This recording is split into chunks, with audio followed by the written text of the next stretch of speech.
Okay, are we ready to go? I'll call the Wednesday, June 23rd, 2021 meeting of the Public Safety Committee to order. I'm assuming the clerk has the roll. Correct. We'll move to item 3, approval of May 26 minutes. Is there a motion to approve? Make a motion to approve. Second. Additions, corrections, modifications? Alder Moore. Yeah, on the second page, just above, 2 paragraphs above number 7, my fourth point was omitted altogether, which was that I also said that while the ratio of people of color cited or arrested is likely higher in certain areas of Monona, including Beltline, Broadway area, and Walmart, it can't possibly account for the difference statistically in terms of our numbers, and that we need to be honest with ourselves about that and recognize that we have work to do. Okay. Any other changes, modifications, corrections? If not, all those in favor, say aye. Aye. Aye. Opposed, minutes are approved as modified. We'll move to item 4, appearances. We have no one registered. Is there anyone, Lucy or Mary, anyone who wishes to speak during the appearance section?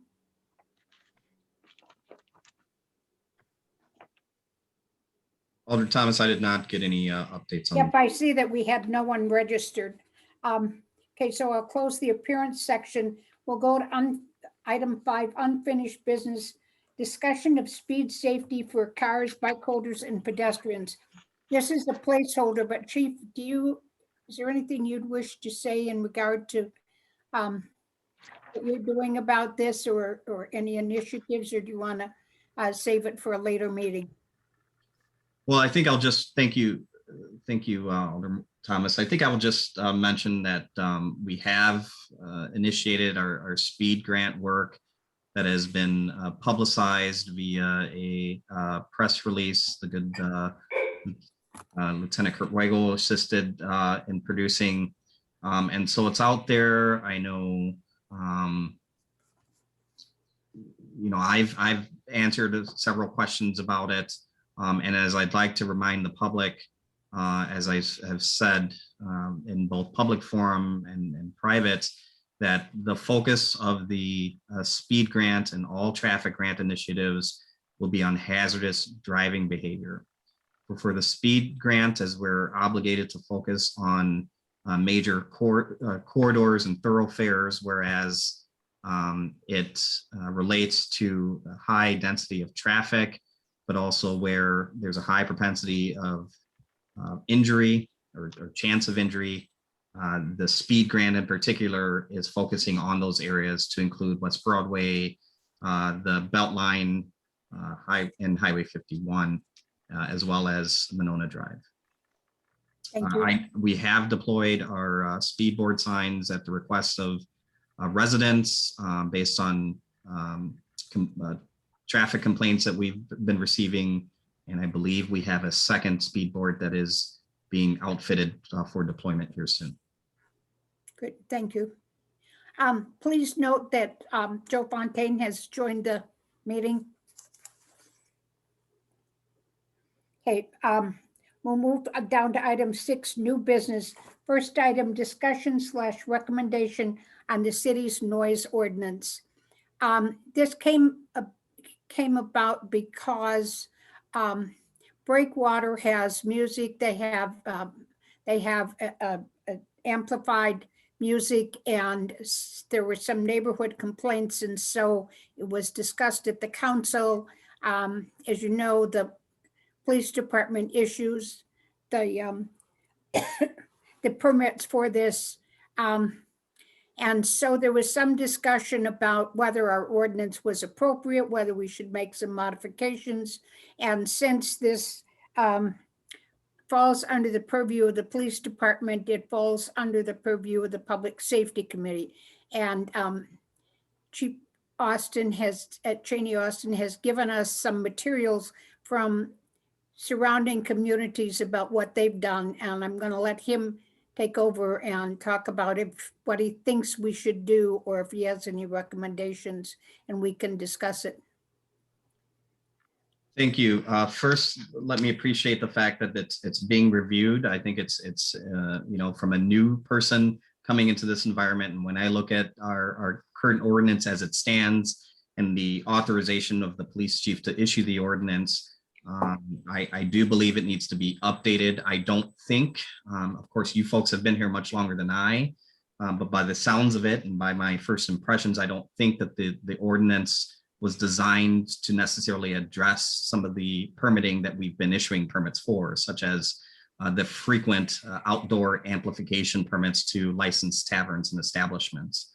I think that there is an opportunity to reflect that increased demand and maybe try to strike a balance between the needs of the community and those immediately impacted by the noise that may or may not be generated beyond the lot lines of the licensed establishments, and then as well as obviously the best interests of the community at large and the tavern and those who are asking for the permit. So I frankly see that there is a conflict of interest in which the police department and police chief is issuing a permit and therefore having to ultimately be the one who may, as this ordinance stands, be also issuing a citation for the very same permit in which I've issued one for. And so that leaves me in a bit of a bind, and I have concerns as far as when I do have an officer who issues a permit and then having to address this in municipal courts. I do see that there might be a defense for some individuals and claiming that, hey, the police chief issued this permit and here they are issuing a citation for the permit because they now find it to be unreasonable, although they're the same ones that issued me the authorization to have this permit. And I would agree that there is language that provides me, and our officers some wiggle room of interpretation to what is unreasonable, and that is the expectation that you are issued this permit so as long as the music is reasonable. However, I can tell you that puts a pretty big strain and burden on this police department, and it creates sort of a, for lack of a better term, an issue possibly with respect to separation of powers and responsibilities as it relates to permit issuance. Here's the other thing that I think the public is missing out on. They don't necessarily know that these permits are being issued, and there is not an opportunity for the public to provide input on if permits to licensed establishments in particular, or city parks in particular, will have an impact on them, or what they feel or believe should be appropriate with respect to the time frame or the frequency of these permits. So my advice is not only should, as was referenced in earlier meetings, should there be maybe perhaps looking at limits on how many permits are being issued, or at least the sound levels, maybe perhaps putting a decibel table in which folks will be bound by if they're issued or receive a permit, but also maybe looking at amending the ordinance to take the power away from the chief of police. You won't hear me saying that too much, but I think that this is one of those prime opportunities where perhaps this might be better to be reviewed by committee. I think particularly in case of for those who are organizing events, for those who are organizing such as the community festival, who, as we all know, that's been in the works for a very long time. For those who have licensed establishments who in the practice of their business make plans to their schedule, to their entertainment schedule, etc. I think it's appropriate for them to put forth these plans and request permission from whatever respective body that you might want to entertain if you think this sounds good, such as the PSC, this body, or the License Review Committee, or the Parks and Rec, or whatever appropriate committee for that particular permit. So if it's in the park, maybe it goes to Parks and Rec. If If it's a neighborhood block party, maybe it goes to this governing body. If it's in a licensed establishment, maybe it goes in front of the license review committee. Or maybe everything comes here. I'm not sure, but I do certainly think that we should hold it in a public forum where folks have an opportunity to give input on if the permit is impacting them or if they feel that it's good for our community. And so, Alder Thomas, I'm not sure if you had a chance to forward on what I sent to you to the rest of the members, the information from the surrounding agencies and communities with respect to their ordinance and their permitting. Did you have a chance to do that? I apologize. I thought you guys were going to do it, so I didn't do it. But I don't, as I said, I don't think we have to make a decision at this meeting because I think there's a lot to think about. And I guess I would just sort of like to, I never thought I would disagree with you, Chief, but I'm not sure. I think there's a conflict if you find that somebody is violating the terms under which they were given the thing. But what I might suggest, I think the idea of doing a public hearing and having the community have a chance to respond is a really good thing. Sometimes I think about this in terms of when I sat on the Plan Commission, the people across from Breakwater who seem to have the, right across the river, came and they asked for certain stipulations on it, which is interestingly enough, that doesn't seem to be a problem with the people now. And the question is, balancing how, if it bothers one person, does that preclude us from giving out an ordinance? But my thought was that you come here and you have a hearing and we make a recommendation to the police department. Because sometimes I think that the police department is out in the community, hears the sound, sees this stuff, has an opportunity to hear it, and it may see things that we don't see. Of course, they could always speak against it when it comes before us, but do the others of you do you all know when I talk about Breakwater and the music, do you know what I'm talking about? The other time is down at the festival and I think the people Bisbee used to be in charge of the festival, so he knows how the neighbors handled that. But I thought by and large, the people down around the park were pretty understanding of the noise coming from the festival. Is that a fair statement, Jim?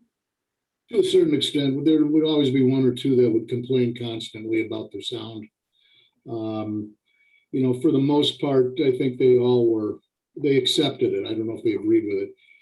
I might add that when the Dream Park was built, they were opposed to that because of the noise that the Dream Park might bring to the street as well. Our feeling was, once a year we have the festival. We're shutting it off by midnight. It's enjoyed by masses of people within the city of Monona. We really didn't have much issue with that. Again, if we went past midnight, then the police would get a lot of calls, and then rightfully so. So we made sure that the band's last call for songs, or the encore song, ended promptly at midnight, or we'd pull the plug basically. But there's always going to be somebody that's going to be against the noise volume, and that's unfortunate. But same way with the fireworks. Fireworks probably reach a much further mileage of sound than the band creates. We also took great steps to position the band's amplifiers away from the houses, so they were either facing north or south. That was our goal at that point too, so they weren't going east or west right into somebody's backyard or front porch. So anyway. Chief? Just real briefly, I would also mention that I think my concern too is what you're asking the chief police to do with respect to issuing these permits and the frequency of these permits and how many of them there are and how often you're relying on the chief of police to make that determination on what would impact businesses in our community. And although I respect that awesome power that you're giving me, I do think that maybe that is best for a committee to weigh in on versus solely relying on a police chief who frankly tries not to insert himself too much on sort of business operational matters that as it relates to the community at large. That brings up what was going to be my next question, which what is the frequency of these over the course of the year, and what's the typical turnaround under the current process where the police department's handling them? In my brief limited time here, I've seen a request, for example, the request for the fireworks I saw in front of me, the community festival I saw in front of me last week. For the requests that have come in for the Breakwater and Buck and Honeys and others, what they're doing is that they've made a request, but they're requesting large sums of time, like all summer or, every weekend from here until, end of September. And I refuse to sign any of those for that extent of time, and would rather it be broken down. But again, I don't have too many guidelines here, nor did my predecessor in what the ordinance says, the intent behind sort of the permit and what is reasonable, what is not. And I think that, a Wednesday through Sunday permit for outdoor amplification may present its share of issues. And I think it's worthy of debate and discussion. So I don't have a number for you, unfortunately, but it's frequent enough that I think that warrants the attention of a committee. Yeah, and I understand where you're going, and thinking about a committee or a public hearing type of role in it. If there are a lot of them and it's frequent, that's not something in the time I've been on this committee that we've really handled things of that nature, which isn't to say I'm automatically opposed to it, but it is a different role than I've ever remembered playing. And I don't know what implications that might have for what we're thinking about meeting frequency, meeting length, agendas, that sort of stuff. Yeah, my response would be, we don't have a committee that meets, well, Plan Commission meets twice a month. But most committees meet once a month, and they'd have to do it on a monthly basis. And quite frankly, if you're going to do that, you have to plan ahead. I mean, it used to be, people used to want to block off streets in order to do, and you just have to plan ahead if you're going to do it. And Alder Moore, you look pensive, like you have something to say. Well, yeah, I would just, no, I just had my hand up like everybody else. I guess a couple of things come to mind. One is, it sounds like the chief sent some materials that this committee hasn't received yet, and I'm assuming that those materials include some samples of how other ordinances and other processes may work for other communities. And I think it's, I think it's definitely worth looking at those materials. And I don't think it's for me, I don't think it's an issue of, well, we don't get very many complaints and so everything must be okay. I rather look at it from a proactive standpoint of both in terms of the burden that it's placing on the police department, the conflict of interest that the chief has suggested, and just the fact that there are other ways to handle this. I think it's worth reviewing what other people do and discussing it maybe at the next meeting once we've had a chance to review those materials and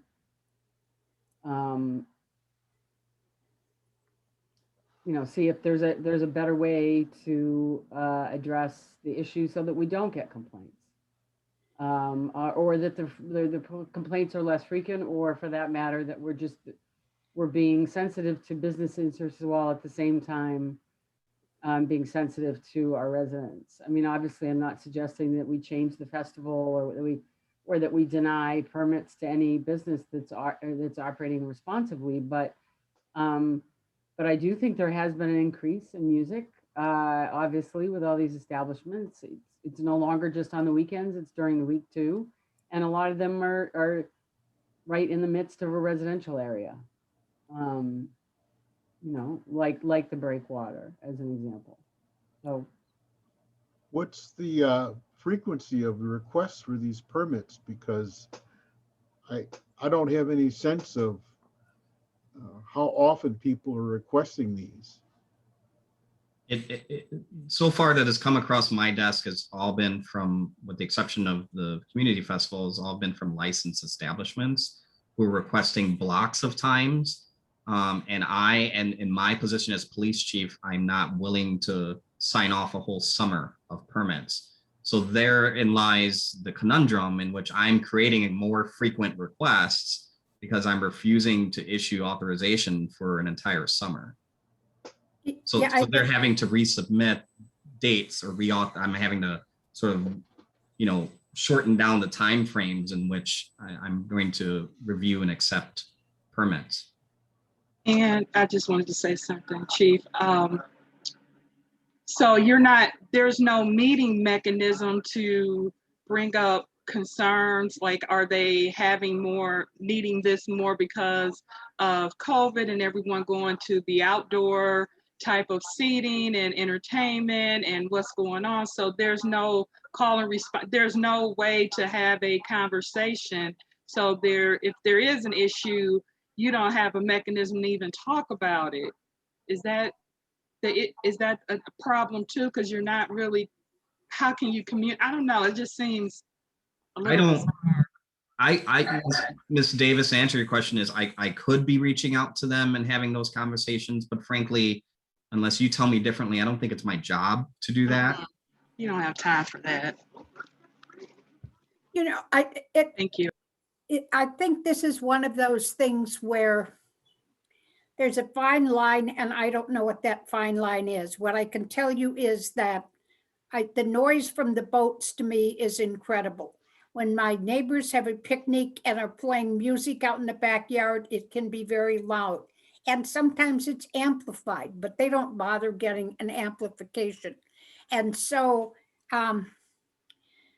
balancing, I mean, I think breakwater, it comes up mostly because of breakwater, and breakwater is trying to compete with Buck and Honey's and stay in business. And so we don't want to put anybody out of business, but we don't want to create a problem for the neighbors. And it's very interesting because on the breakwater thing, the people directly across the river, as I understand it, don't have complaints about the noise. The noise is way up on I'm trying to think the street that it was on, Ridgewood, I think, which is several blocks away. And I don't know if it is wind tunnels that are taking the noise. I mean, I hear a lot of music from the Coliseum area, particularly when the fair is going on. And so the question is, you know, I don't know how many people have a problem. I know of one family that has said something, but I don't know of others. And I think, Mark, there's been some concern about people in your neighborhood who have heard noise, but I don't know that that's the case. And it is, I certainly share the chief's concern. It is a balancing act between the rights of the people who want to have a quiet, you know, evening at home with their windows open, and other people's right to play some music and for their business. And it is certainly a challenge to find that balance. So we will send the materials out to you. Think about it. And again, it's part of it, a lot of it has to do with, you know, it seems to hit the water and bounce up. Water does tremendous things to sound, and that's one of the problems with breakwater. So does anyone have any other final comments about Chief McMullen? I will bow Miss Miley first. She's had her hand up for a while, so. I was just wondering, do we get a lot of complaints where they haven't had permits? Or is it mainly those that have permits that are excessive noise? Breakwater. Just breakwater.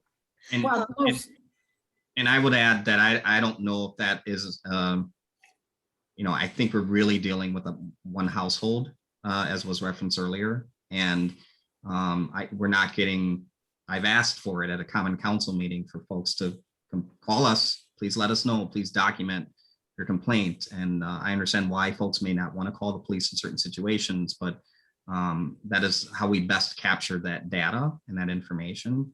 And we've not had, to my knowledge, more than one or two reference the complaints there. And I went out personally to the breakwater unannounced to evaluate the noise from that particular complainant's neighborhood as the music was going on. I did not find it to be unreasonable, nor could I even hear it. Not to say that it hasn't risen to that level. I'm sure that they have valid reasons why they're complaining. But I also talked to the management at Breakwater too, and you should expect that from your police chief and your police organization to work out some of these issues. What my concern is the frequency in which these permits, they can have a permit 7 days a week that I could be issuing to these folks. Do you really want me to do that? And they've that's asked for a lot more this year than they have in prior years.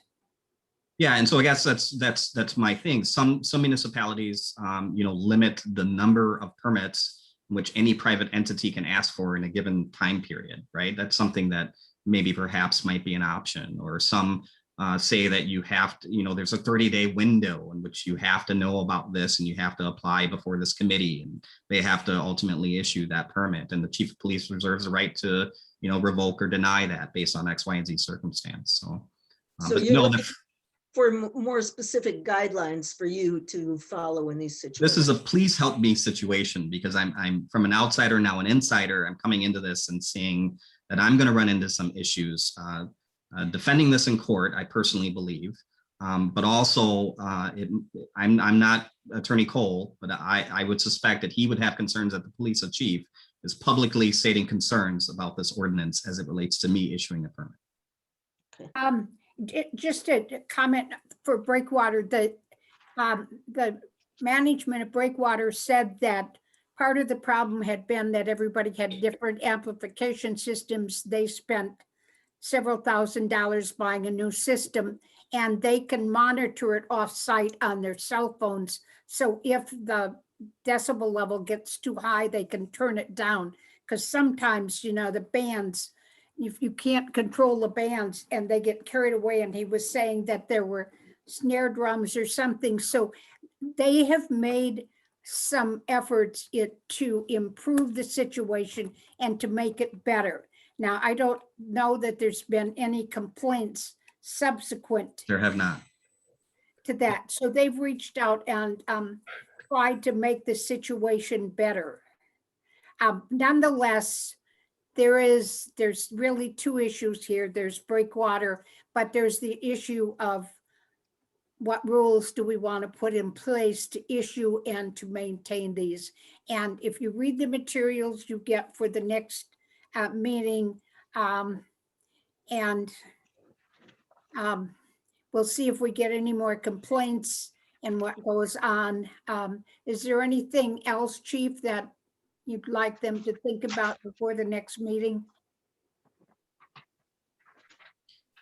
Yeah, just when I look at this, I think of it in of who's applying. I mean, I believe that a business and a licensed establishment has certain obligations, that they have versus, a neighbor who might want to have a graduation event with amplified noise. And so I think there's different, avenues that we can look at in which, folks need to take before they get a permit. A licensed establishment might be different than an event at a park, versus, your neighbor wanting to have a shindig. So I think that's something to look at. And I'm not sure, Alder Thomas, if Chief McMullen had more. I had a question, Chief. Is there a time factor involved? I mean, right now when you issue a permit for sound amplification, other than the community festival, Is there a time limit? I mean, could they have to shut it off by 10 or 11, or are they requesting a certain time, or is this going on to? The ordinance, our time? the ordinance does not allow me to issue a permit for amplification outside of the hours of 9 AM and 9 PM. Chief McMullen, did you want to say something? Yeah, I wanted to offer my support to the police chief. We've dealt with this issue in the past. My only comment is looking at this through a lens of this may only be one symptom. And the police chief mentioned, if an event happens at a park, or if it happens in somebody's backyard, if it happens to be a block party, the idea of a committee is to be able to manage those events as a city as opposed to individually. Because if I have an amplification permit issued by the police chief, but I also have a block party over here, and I have something in the park going on that Parks and Rec dealt with, but nobody else knows about, it gives the city an opportunity to manage the outdoor events across the city as opposed to an individual basis. So I would be in support of looking at something more committee based. So when it comes to like the festival, what I got from the festival for a permit was a single sheet of paper to sign off on. Now I did get some plans and all that from the festival organizer, but to have a more concrete process in place so the city as a whole knows what's going on within its borders. And it gives the citizens the opportunity to step forward and have a conversation about events that are being planned, and allows the committee to approve things more of a whole as opposed to individually. So you know that if you're approving an application permit for breakwater for this weekend, we don't have other events happening 3 blocks away that are also amplified, or something happening in the park that's going to cause much more noise across that neighborhood than just the breakwater by itself. So that was my only comment, is maybe approaching this from more of a holistic standpoint from a city, and saying, what do we need to do with all these disparate permits to be able to pull them together and manage what the events that happen in the city as a whole, as opposed to one at a time. Yeah, although I think there are not very many of them, but Chief, let me ask you a question, because I'm thinking about if it goes to a committee, what committee it goes. Is there an advantage if we keep it at public safety so that you can comment pro or con on the recommendation of the committee? I would be present wherever this goes, or one of my officers, probably the Officer Reynolds, or one of my lieutenants would represent the police department and opine as needed. So frankly, I see value in it being here, but I also see value in it being, licensed establishments. The review committee, they see suspensions, they see complaints, they see a lot, and being in compliance and being a good neighbor with respect to noise and disturbance is something that committee might want to consider. I haven't talked to them. I think they had a little sneak peek of what some of my ideals were, but I see value ultimately in one committee determining all of this, but I don't think that there's enough space. I think we've got enough committees in our good city that. Okay, so what I'm going to do with this after, I will review what other communities have done, which a lot of them have the police chief, but I will talk to the administrator and to the city attorney to get some input on their thoughts on it before we have our next meeting, and share that with you before the meeting. Okay, anything else to discuss on this? If not, we will move on to 6B, discussion consideration MOU with DNR for future grant opportunities. Who wants to address that? That would be me, Alder. What's in the packet is a pretty straightforward MOU. The DNR offers a grant program to help offset and reimburse costs associated with certain pieces of equipment that we may get now or in the future. One of the things they implemented in 2018 was they require a MOU on file with the DNR before you can actually apply for grants. So this MOU basically says that we will come out and fight fires if the DNR needs us to. We are currently in what's considered a cooperative area, There are no forest lands within our city borders. There's no city lands within Dane County or forest lands within Dane County. The only interesting options on there to be compensated or not be compensated, you'll notice I marked to not be compensated on all three. The reason for that is DNR will only compensate you if you're fighting fires on forest land. Again, none of which exists anywhere around here that we would be called to. At least I hope not. If they do, they're probably bringing in airplanes as well. So again, fairly straightforward. It just shows to the DNR that we're willing to assist them with fighting brush fires and grass fires and forest fires, and allows us to apply for grants in the future. So it would be our role to recommend approval to the council. Is there a motion? Make a motion to approve the council. I'll second it. Discussion? All those in favor? Aye. Aye. Aye. Opposed? Okay, we will refer that to the council with a positive recommendation. Discussion, you. consideration of write-off for EMS services provided on 4/6/20. I'm gonna get a hoarse voice because I'm talking so much tonight, but this is on the agenda. I was contacted by the lady that submitted the documentation. There was a failure on the part of our previous billing company to provide the billing services to the correct address. So there was a breakdown in communication either between the billing company and Heritage where they were staying at. So the daughter, when she went and cleaned out her mother's apartment after she passed away, found these letters in her apartment. So you'll note, I believe page 3 of the packet shows where everything should have been sent. We were not provided that information. The billing company itself should have reached out, which they did not. So they ended up sending it to collections. This was April of last year. So when the lady contacted me asking about it, I asked her to submit it in writing for us. It's a touch symbolic at this point, but I'd like to write this fee off to get it off of our books. At this point, it can no longer be submitted to Medicare for payment or to the supplemental insurance that the mother had because it's exceeded a year. So I would ask that the PSC be willing to write this particular fee off and get it off of our long-term books. I think we have to make a recommendation to finance and personnel. I do have a question, then I'll ask for motion.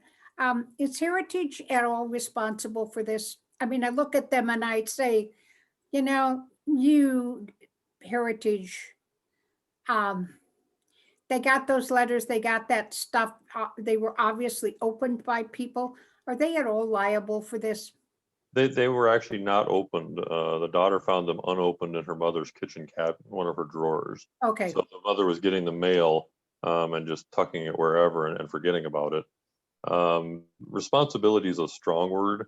I've had conversations with the director of nursing at Heritage to provide our staff with better information when we do pick up patients there, such as that third sheet that you've got in your packet that is the move-in sheet, because it has all of the correct contact information. What they provide us is what they call a face sheet when we show up to transport somebody to the hospital, doesn't contain that information. It's strictly patient information, their diagnoses, their medications, that sort of thing.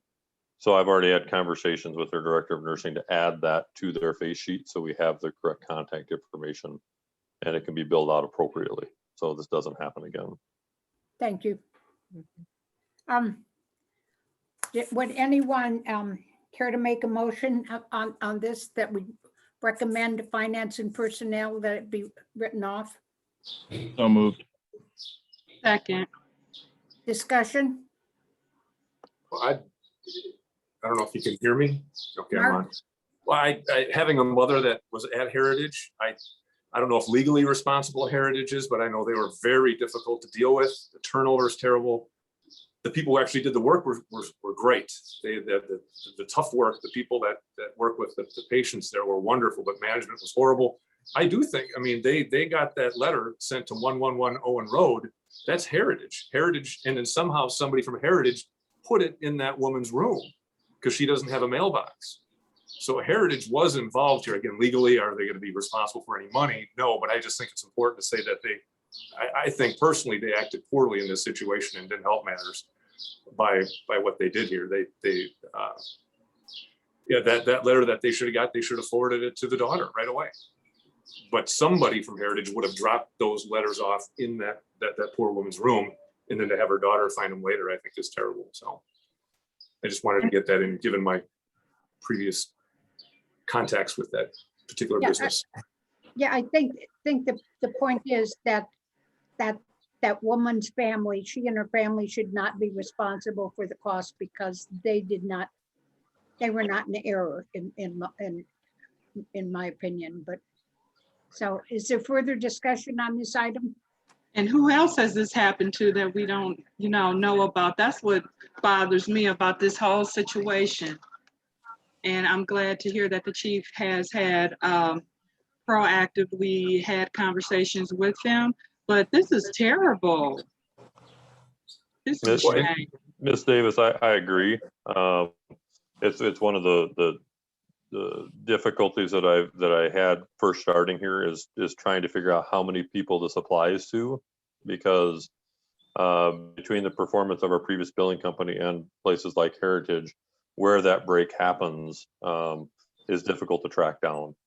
I can say with fair confidence, our current billing company is much more proactive at finding where stuff is supposed to go, as opposed to just taking what's face value on the call itself. So hopefully we're reducing this going forward. Well, that helps. And now I understand much better why you were so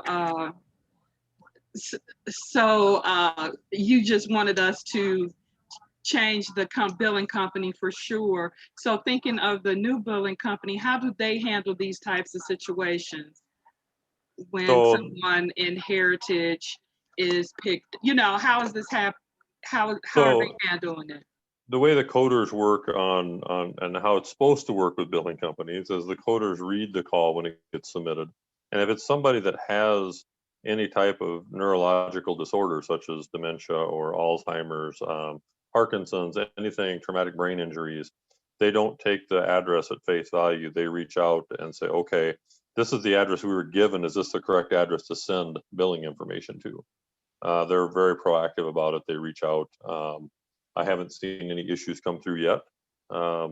They also have a much better reporting mechanism for stuff like this that shows when stuff is not getting paid and why.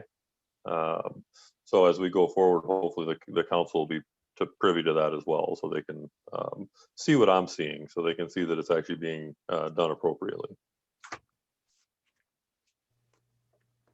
Okay, thank you.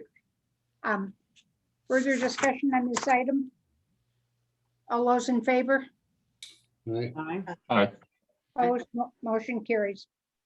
6D, update on Medicaid rates for 2022. Chief McMullen, this is. I'm gonna end the night. I'm gonna end my reign of 3 here on some good news. The Joint Finance Committee, for the first time since I've been in this business, bipartisanly passed an increase to Medicaid rates. Now, of course, it has to go through the House and the Senate and be signed by the governor. But this is the first time that I can remember that they've actually pushed out an increase to Medicaid rates from both sides of the aisle. So the way it was interpreted in the past up until this particular update was state Medicaid reimbursement rates are 80% of what Medicare will pay at the federal level. The way they interpreted that was it was 80% of the base Medicare rate across the board, no matter what you did. That's why you'll see that rate is 185 in all 7 categories. What they've done is now change it to 80% of the federal Medicare rate for those differing levels, because Medicare pays more for higher level calls. So it's quite an increase. We have a high percentage of Medicaid patients within the city. I do not have the exact numbers. I know somebody's going to ask. I don't have the exact numbers in front of me for Medicaid, but I'm going to estimate it's anywhere from 15 to 18% of our patients are Medicaid of some form, whether it's Badger Care or other methods of Medicaid. So this would be a substantial boost to our compensation after the fact for patients that have Medicaid, should it pass and get into the budget. So far, the signs look pretty positive that it'll be approved. Any questions?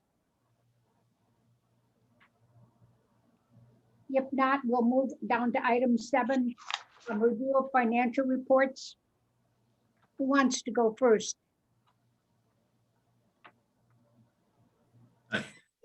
Yeah, sure. I'm happy to go. We're sitting pretty good. We obviously are getting a lot of support from our traffic grant funding to support those initiatives. And then because we are 2 bodies short, that is helping us with respect to potentially putting a new hire through the Madison College Police Academy this fall, if that person needs it. We are still in the final phases of our hiring process, and I should hope to be able to report to you by next meeting who that officer is. We have good finalists. Most of them are either women or persons of color. I have a question. When you talk about the traffic grants, it just brings to mind, and I don't wish to put you on the spot, so you can dance through this one as much as you want to, but police can issue tickets all day long, but if the judge lets people off the hook, it can be frustrating. And so my question to you is, to the extent that you are able to, can you address that, whether we think the judge is reasonable in handling these citations? My answer to that is, well, first, I just met our municipal judge right before this meeting because there's a juvenile court happening in this building. So that was my first introduction, and I asked to have a follow-up meeting with him soon. So I do not believe that we are issuing tickets all day long that are simply being dismissed. I think that there is some judicial discretion at play, but also there is a standing sort of settlement agreement with respect to certain citations between the city attorney's office when certain citations are referred to municipal court or get to municipal court, with respect to them being pled down to lesser offenses. And I can tell you that that is something that is very common in other municipalities, to my knowledge, and from my previous experience as a traffic captain, that is quite the norm when talking about traffic tickets being reduced. But I also talked to the municipal judge about restorative court and making sure that there's opportunities there for tickets to be referred into a fine. And I think that the city needs to explore that option as well. And he is 100% on board with that.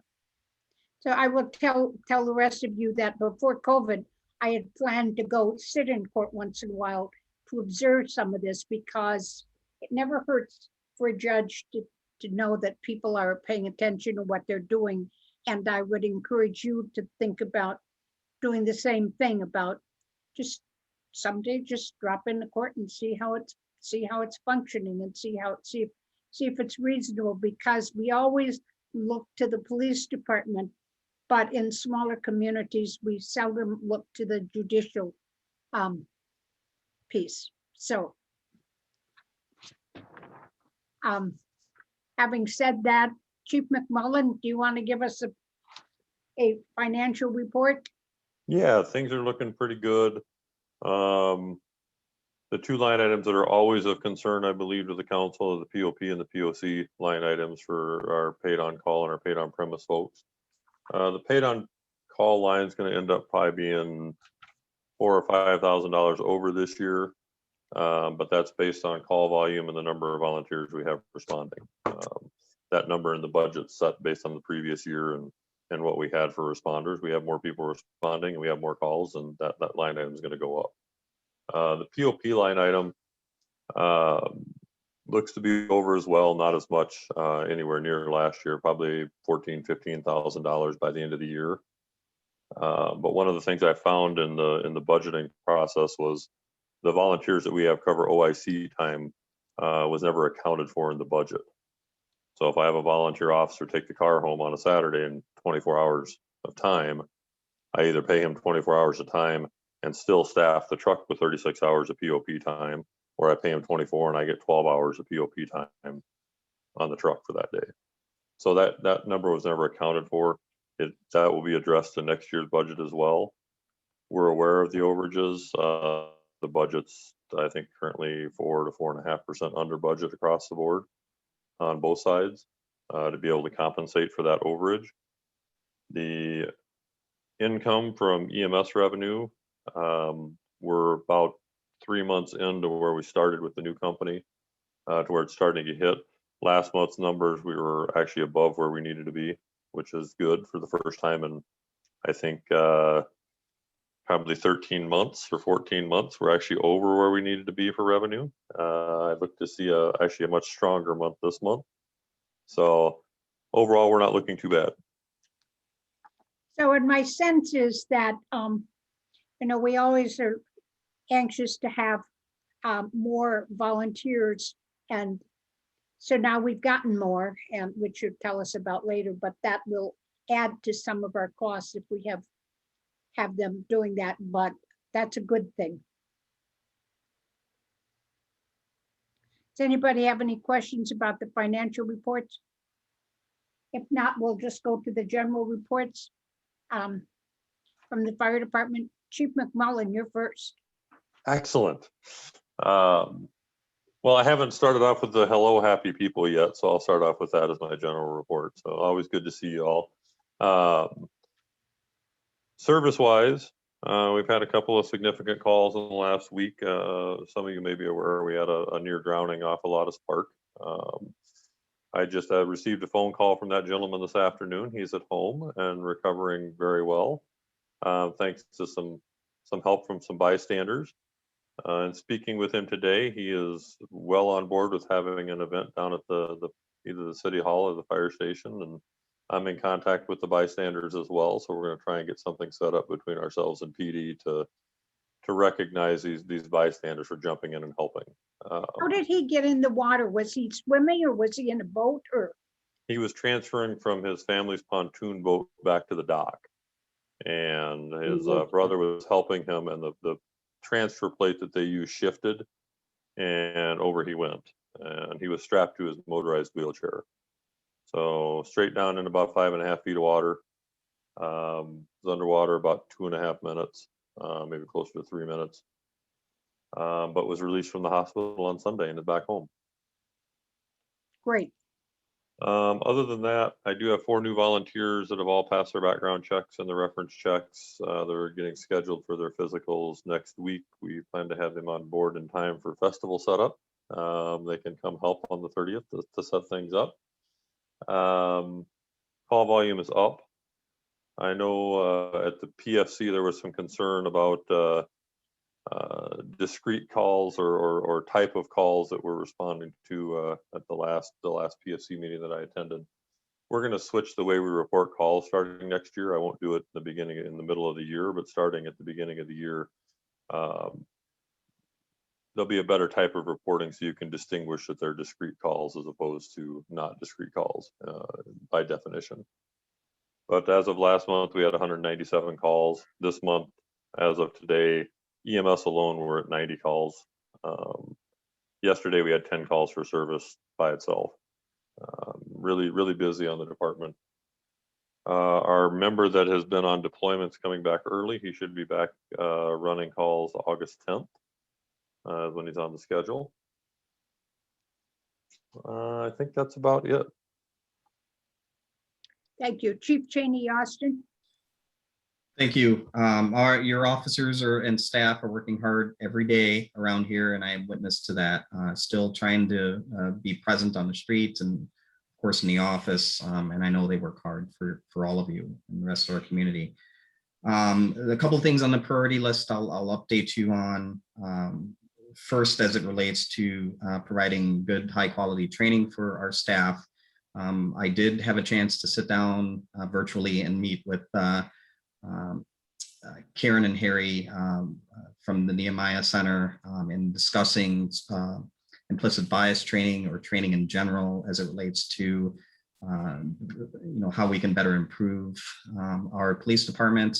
And so I've reached out again to formulate a subsequent meeting to really hammer down what that training looks like and how we can formulate that and execute that this summer for our staff. But I'm also going to be looking outward too for those who might be able to offer a training outside of the very good and capable Nehemiah Center. But I think that it's good for me to just take a broader look at what else is out there to see who might be able to provide us that training.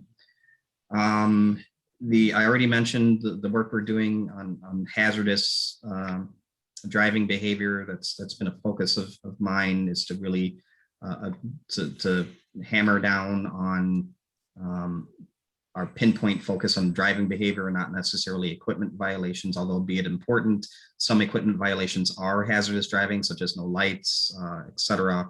But the minor infractions that, God bless the State Patrol, but things that they would focus on and worry about with respect to interstate commerce is not something that necessarily that I don't think the city of Monona should necessarily worry about. And so we're focusing on the hazardous driving behavior, and so my officers all have that sort of standing order. I am reviewing policy. I've met with many stakeholders, that is all of folks who stand on official committees and those who do not, with respect to what they feel needs to be adjusted and changed within policy. I did just today have a meeting with our contracted vendor who reviews and recommends policy and has crafted a lot of the policy that was put forth before my tenure, because frankly, I had a lot of questions about our policy and how it's organized and some of the language in policy. And he and I were able to, he gave me a quick history lesson, and I was able to better prioritize what I need to do in addressing policy and making sure I present that to the appropriate groups, such as yourself, when I review the use of force policy and the pursuit policy, which are coming up here soon. As my priority to-dos. Internally, things are going well. I'm becoming more familiar with staff, and I think they're getting used to their new boss, which is great. We're getting out in the streets more with the community engagement events. We just had 2 great opportunities, one at La Rosita for a Tacos and Amigos en Azul event that I hope to continue to do more of with the Latinx community, and a Special Olympics event that took place as well, and Fire joined us for that as well. So lastly, the chief is not going to give himself credit for this, but kudos to him for taking a lead role in a lot of the labor involved with the planning process for the community festival with respect to contingency planning and making sure that we are prepared to have a very safe event for the community. And thank you to the Monona Grove School District in providing, shelter space if needed in the event of an evacuation or a shelter from a significant weather event. They've been great partners at this as well. And I can tell you that internally, going back to that, I've instituted a couple of different changes. I'll be brief because I know I have 3 minutes before the 7 o'clock marker. I've instituted what will be referred to as a staff advisory committee, wherein that there will be members of the rank and file and non-commissioned members that will gather and meet with me formally 1 time a month, and we will go over sort of the needed changes and ideas and suggestions that both I want to present to the department and vice versa that they want to present to me. I meet with my command staff regularly. They would probably like our meetings to last under 3 hours, but as I think all you know, I can talk and I have a lot of ideas. And so we meet regularly, have standing meetings. And then Chief McMullen and I had our first standing meeting, in which we will be meeting weekly as well to making sure that we work better as partner agencies. It's been a hoot and a joy so far, and I hope this honeymoon continues. I plan on having a honeymoon for the rest of my career, and I hope that you all help me in keeping that true. And Alder Thomas, it is okay to disagree with me. You don't need my permission, of course, but I have a feeling that we will disagree from time to time, and that's okay. What I will give you is sort of my take on things, my perspective based on both my professional experience and my personal experience. And that is your job as, the advisors and some of you as policymakers to make that ultimate decision. So I respect you in your role, but I won't be shy when I need to speak up on things. And the first one is what you got today, is that noise ordinance. So thank you. That's all I have. I have two questions. Do we know anything about the status of the SRO for the school district, or when will we know? So that's question one. I'll answer that. I don't know. I don't have a timeline. I know they're working on it. I've met with several school board members. I need to meet with more. I've met with the superintendent and school staff, and I've met with an internal committee that's been tasked to do a report and study on the SRO position in the school. I have not been given an updated timeline on which the school board will make their determination on that. I think they're waiting from a report out from this committee who I just recently spoke with. But they have sort of my take and my opinion on that. And if any of you would like to hear that, I can take an entire meeting discussing this, but please feel free to reach out. I know my goal is to have independent meetings with each of you at some point to have more discussions on just my general philosophy. But that is one Alder Thomas said, that I've reached out to as many people as I can so far on the issue of the SROs in the schools. That's question one. Question two, believe I'm correct in that the governor has signed the bill of the police enforcement bill about chokeholds and other things. Are we in compliance, or do we need to review our documents to come in compliance with what will be, I assume, state law?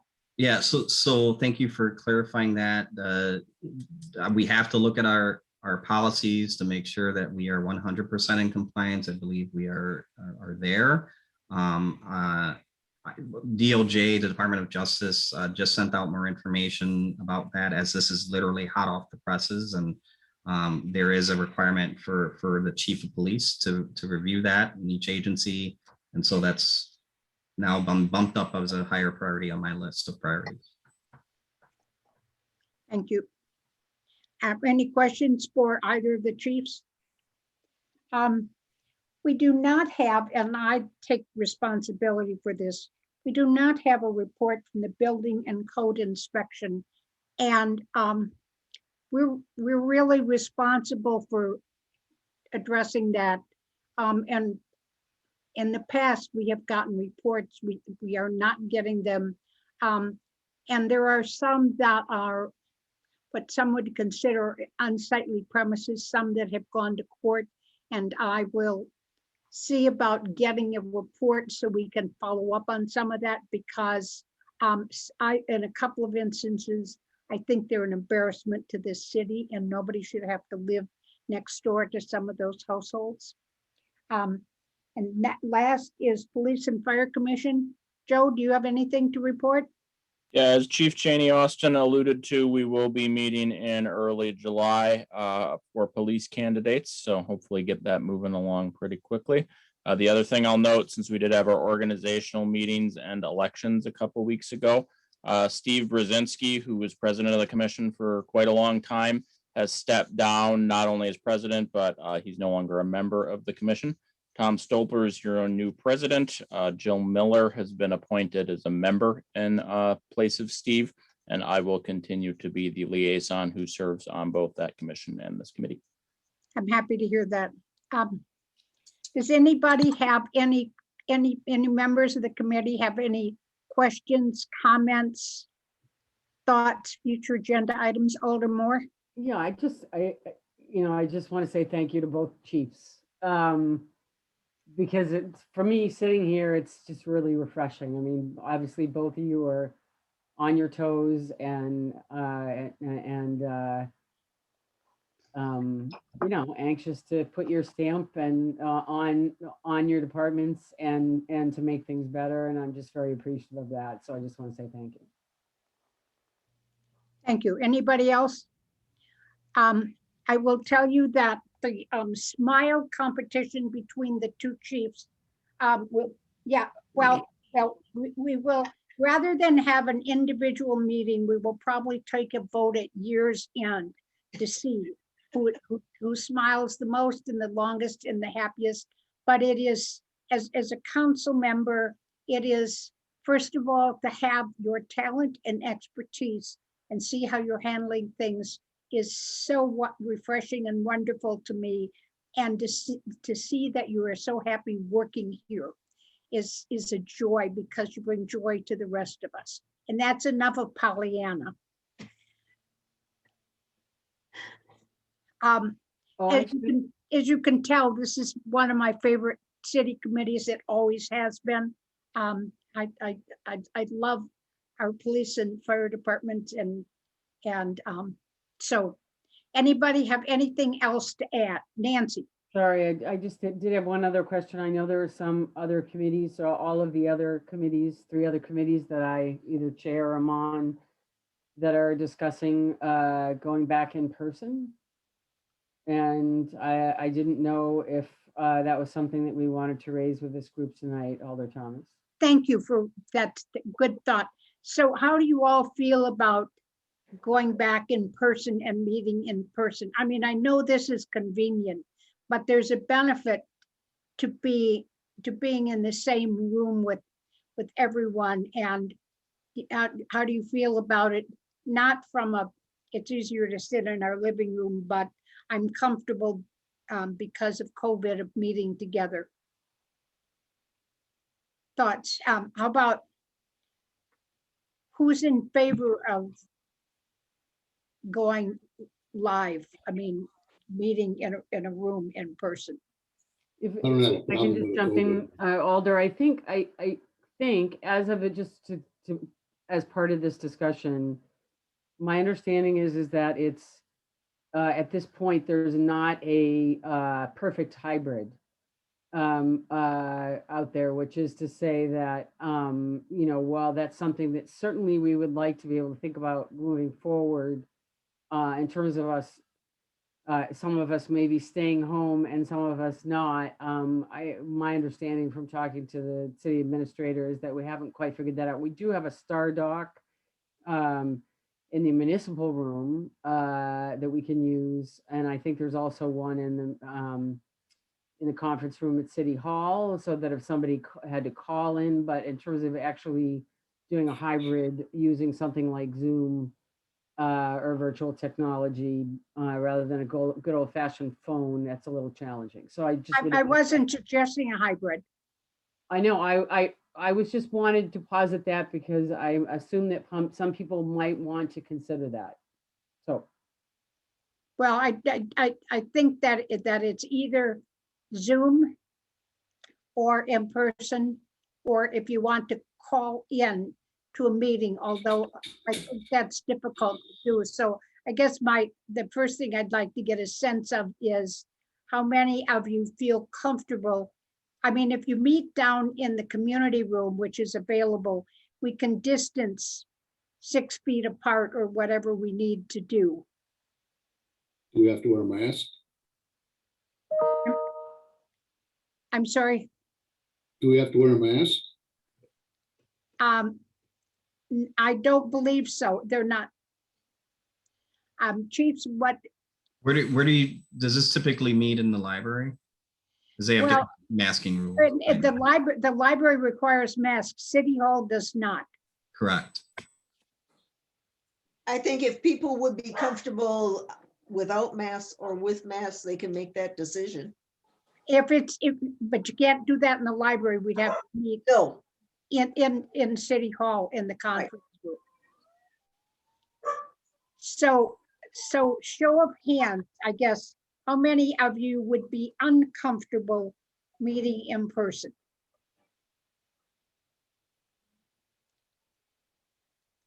How many of you, so I see no show of hands, how many of you would prefer to meet in person?